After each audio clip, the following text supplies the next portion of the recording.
What's the haps? I'm Moroka, and today I want to talk a little bit about gaming as it pertains to online content creation, which is to say YouTube and Twitch, where they are, where they're going, the future of the platform, and ultimately their implications for both my channel and, quite likely, a lot of others that you watch.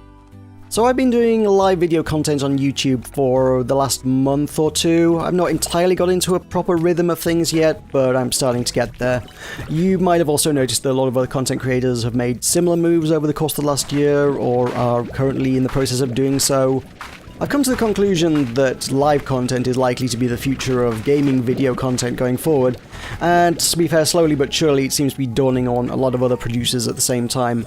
This is maybe not news to a lot of long-time Twitch users, but some of us YouTubers have been stuck in our ways for quite a while. Something that I don't think is acknowledged as well as it could be is that gaming content on YouTube has kind of been in a gradual decline for a while. Part of this is YouTube's lack of support. Indeed, I've heard quite a lot of content creators claim that YouTube is openly hostile to them in their practices. In fairness, their copyright policies have long been advantageous to the copyright trolls who file disingenuous or outright false claims, which can then be a very time-consuming process to fight, during which time the creator is then losing ad revenue. YouTube have kind of taken steps to address this relatively recently, but on the whole, the system still remains pretty heavily loaded against the creators. There's also more recently the process in which YouTube have begun demonetizing videos deemed to be advertiser unfriendly, which is mostly an automated process which you do have the ability to dispute, but even if that's successful, the point at which this process is hitting your videos is immediately after publishing, which is the time frame in which most videos get watched, and, has a fairly significant impact on a lot of revenues there.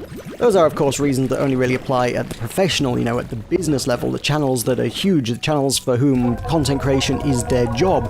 But then even at the amateur level, down at the small scale, channels like myself, there's generally kind of a feeling that things are just slowly going downhill. It feels like over time, less and less people are engaging, less and less people are watching, view counts are just slowly decreasing. Channel growth is not as healthy as it once was. There are a lot of factors in play over a lot of channels, but it just seems to be a sort of a general downhill trend. Whereas over on the other platform that we're going to take a look at, Twitch, the numbers over there are healthier than ever. More people than ever are watching video content on Twitch, whereas gaming video numbers just seem to be slowly, very, very slowly dwindling over time. The response to this from some creators has simply been to up their output. If I'm making half as much money, I'll simply make twice as many videos, is the attitude, but that is very, very obviously unsustainable and a very, very good way to burn out quickly. I've seen more than a few content creators declare, "I'm moving to Twitch," and then, promptly vanish from YouTube, save for perhaps a little VOD content here and there. It's a bold move. It's not one I'm particularly keen to take myself, because you are certainly bargaining on your audience being prepared to make the move with you and engage with an entirely new platform if they're not already doing so. For a sizable channel, a significant part of your audience will certainly be on Twitch already, and will gladly watch you there, but you're guaranteed to take a cut in your audience however you handle things. For a smaller channel, you may as well be starting from scratch, and given the size of Twitch these days, it can be very difficult to make a name for yourself among the well-established big players. A quick look at the Twitch subreddit will easily turn up examples of up-and-comers who've dedicated themselves to streaming regularly for a year or more, and still, to this point, have got scarcely a viewer to show for it. To that end, Twitch's competitors can actually look more appealing to a smaller content creator. Beam did make a few waves with their latency-free streaming options, though they've since been acquired by Microsoft and rebranded as Mixer. I did know a few small streamers who were on Beam at one stage, but I've actually not come across anyone who streams on Mixer to any significant degree in recent times, in spite of Microsoft's efforts to be taken seriously. Hitbox was once actually an up-and-comer, although if you type the URL in now, it actually redirects you to a platform that's called Smashcast, which I'd never actually heard of, and that fact alone probably tells me enough. At the time of writing this, there are only 3 games on the site that even have double-digit viewer numbers, and one of those is a fishing game. Moving on. The only other Twitch competitor of any real note is YouTube Gaming, a subsection of the YouTube platform as a whole. It launched around 2 years ago alongside their revamped streaming service, and it was largely derided at the time. A lackluster attempt to capture some of the audience Twitch was stealing away was the broad consensus. A year later, at November's YouTuber Creator Day in Manchester, I was actually kind of surprised to learn that some channels had managed to build their success out of YouTube gaming and streaming. I was a little more skeptical of their longer-term strategy to play one game and play it all the time, because I've seen how that goes. But it was nonetheless evidence that the audience was there, and sizable enough to be worthwhile, which is arguably the biggest hurdle for any new streaming service. Very recently, YouTube have shown even more commitment to their gaming platform, and potentially a kind of a push away from pre-recorded content and into live content, introducing some new features that should look very familiar to Twitch users. So users can now sponsor their YouTube channel, something which is functionally equivalent to Twitch subscribers, which are not functionally equivalent to YouTube subscribers, which are more functionally equivalent to Twitch followers. I'm so very glad none of that's confusing. So, sponsorships are a monthly payment of $5 or a rough regional equivalent to help support the channels you love, like me. I do say a rough regional equivalent though, because somehow the UK pricing works out at over $7, and the Danish pricing is in excess of $8. The cynic might also suggest that YouTube might be trying to take a little bit of that Patreon money that they've not seen a penny of over the last few years. So what does your sponsorship get you?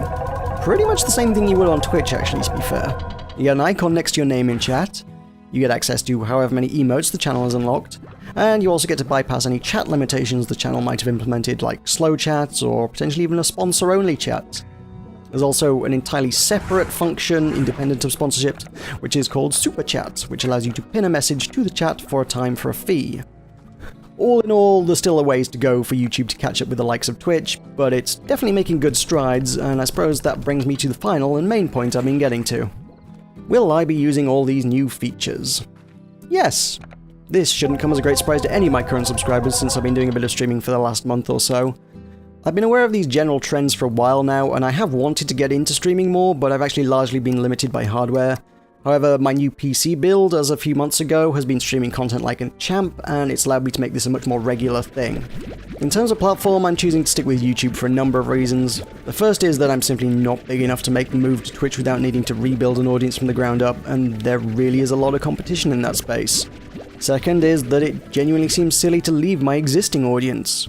At the moment, I have just shy of 3,000 subs who do receive a notification when I'm live, and then they see their VOD in the sub feed once I'm done, and I wouldn't have those things on Twitch. At least not without awkwardly messily ushering viewers back and forth between platforms and then having to manually save all the video clips from Twitch to YouTube afterwards. Also, and this wasn't an immediate factor in my decision because it is genuinely brand new, but you can totally sponsor me right now, and you would not be able to sub to me on Twitch. Like, you can hit the sponsor button this second. It doesn't appear on the normal YouTube channel page, which is kind of annoying, but if you view my channel on gaming.youtube.com, if you go to my channel and then change the www in the URL to gaming, the page changes, and you can see a big shiny sponsor button. If only two people go and click that right now, I get to start inflicting emotes on the world. Isn't that fun? So if you're watching one of my streams, you'll also see the super chat option down below on the chat as well. So that's cool too. So what can you expect to find on the Button Mash channel going forward? I will, as ever, refuse to guarantee absolutely anything at all, but I will endeavour to stream on Tuesdays and Thursdays from around about 9 PM GMT, and also on Sundays, potentially at an earlier time, and potentially also with Tulkus. Watch this space. I might also throw in other days if I'm bored and just want to stream, but, you know, those 3 days are the main days to look out for. If you follow me on Twitter, you'll also get notifications as to when and what I'm doing, and I can give you all my excuses as, you know, when I'm not going to do things. I will still be doing some actual, you know, classic video game content, you know, in a video format, but it will be less often. It'll be a review or more of a talk piece like this, rather than, you know, a traditional Let's Play kind of video.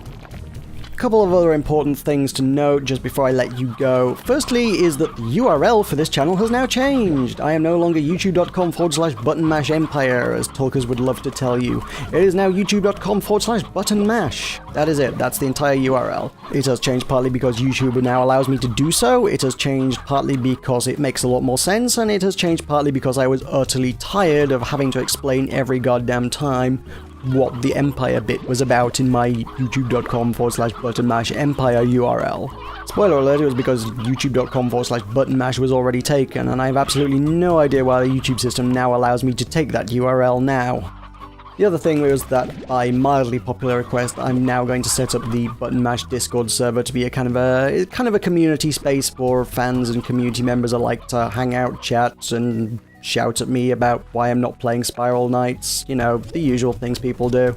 So you should find that on my channel page going forward, and it'll probably get posted in the description of most of the videos that I make. You are absolutely more than welcome to come and join in and hang out there. So that just about covers pretty much everything I wanted to ramble about today. Thank you very much for hearing me out. Thank you for joining me. I hope to see you in a live stream in the future, and just a reminder that if you hit the little bell icon that's next to the subscribe button down below, you'll actually get a proper notification when I actually go live. And I hope to also maybe see you in the Discord. And maybe, just maybe, one or two of you might like to sponsor me. Wouldn't that be cool? I think that would be cool. So yeah, I shall see you around. Thank you for joining me. I'll see you next time.